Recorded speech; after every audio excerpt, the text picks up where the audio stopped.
Hey everyone, that was great. Call a round of applause.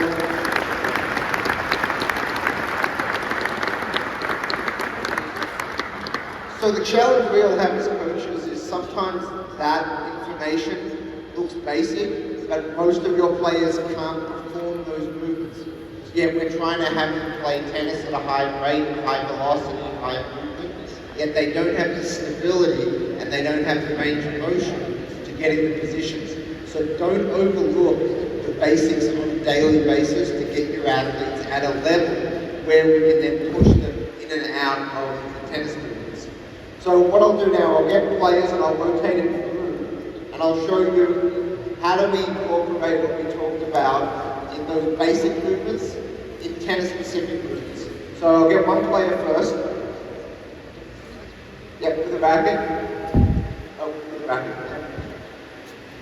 Come over here, we'll hit a couple of forehands, and I just want you to take a look.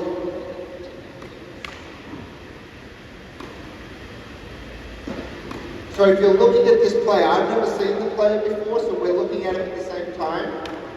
You can see there's one aspect of the right hip that you can get a bit better load. Can you see that? Show again.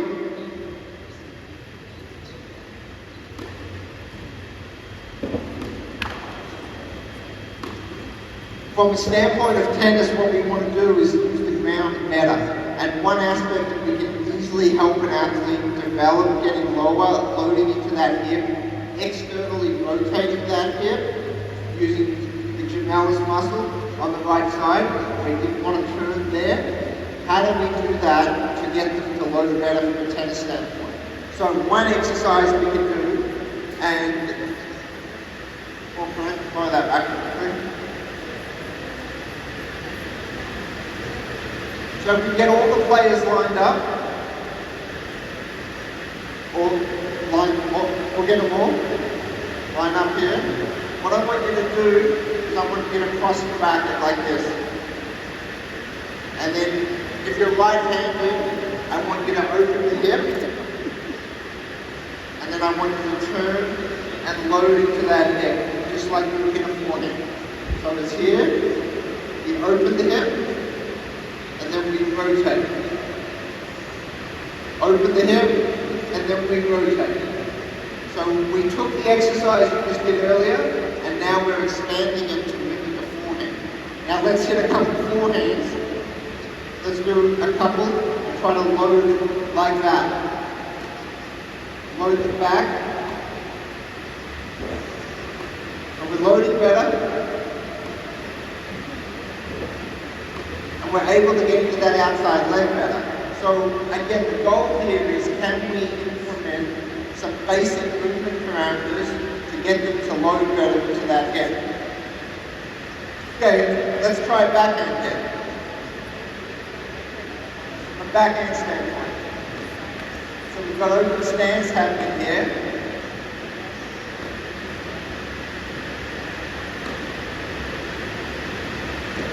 So we see this a lot with a lot of players.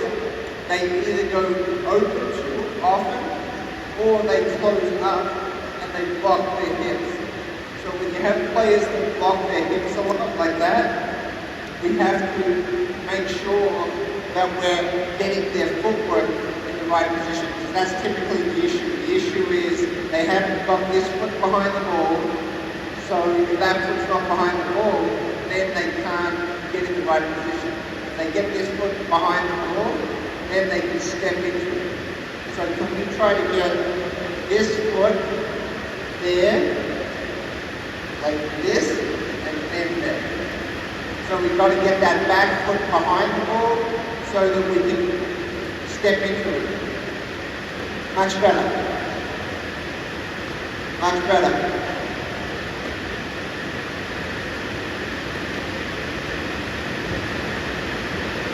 So part of that is technique, but also part of that is understanding they have to externally rotate that left hip to get behind the ball so that they can step in.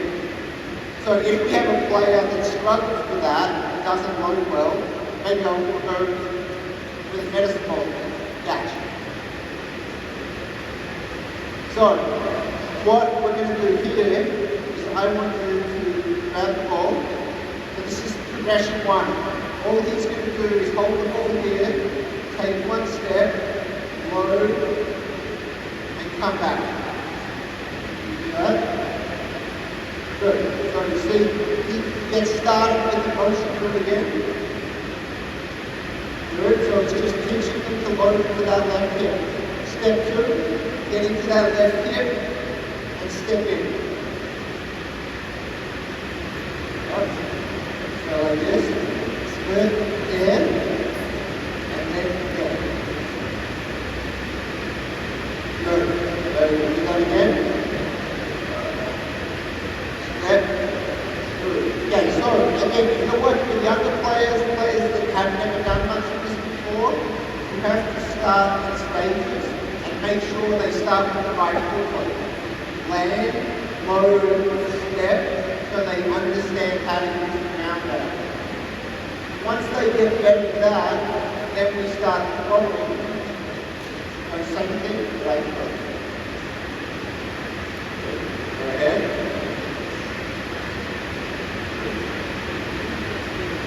Good, so basic starting point. The problem with a lot of players is when they do that, they catch, let's go a little further.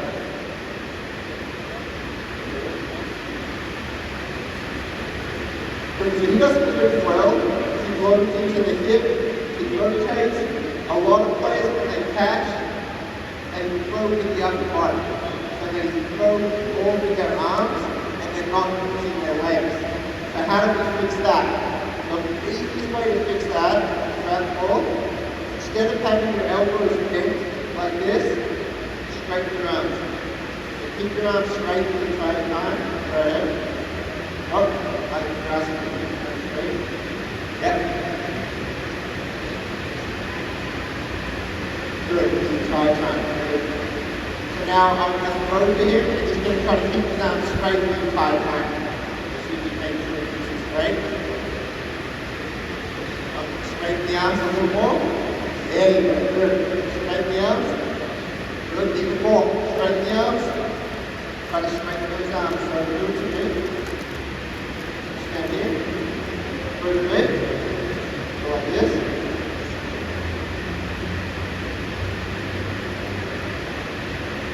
So over-exaggerate the arms.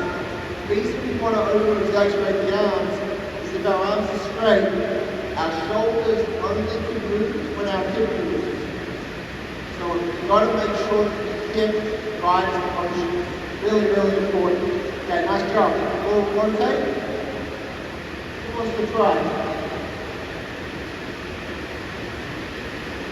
So now, once they get comfortable, let's try.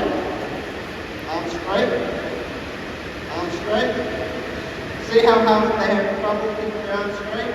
They all want to bend the elbow and go like that. That helps their upper body tennis play. They use their arms too much and they don't use their legs well enough. You get a couple more, get your racket. Let's see. See if I'm right or wrong.